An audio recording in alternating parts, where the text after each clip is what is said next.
រដូវកាលទី2ចិត្តចាប់ផ្ដើមហើយបានប៉ុន្តែខ្ញុំឈប់គូកំណួតធ្លាប់ចុះអាយអត់អានខមមិនទេកុំຕົកសាច់អីពួកយើងមិនបានរលេងគ្រប់យ៉ាងព្រោះលេងគ្រីបតូនឹងភាគហ៊ុនឯណាអត់ប្តីហើយស្អីប៉ាខ្ញុំលេងហេលេងខ្សលហ្មងថានៅទេ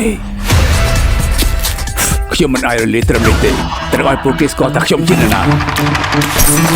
អានឹងហើយដល់រៀមត្រូវការដូចតួអង្គពិតអាប់ឡូតព្រាមនេះ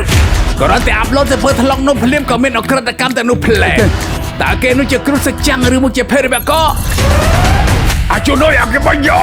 ឆាប់ឡើងទៅក៏វាមកអាប្រែតយើងទៅរកហើយតើមានផោះតាំងដែរទេតើមានមែនតើផោះតាំងអីស្អីគេហើយ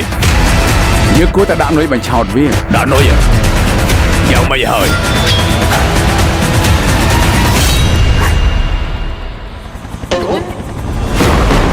យើងទៅហើយ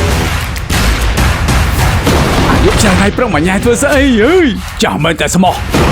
ឈប់ភ្លាមបងសារ៉ាំងអូ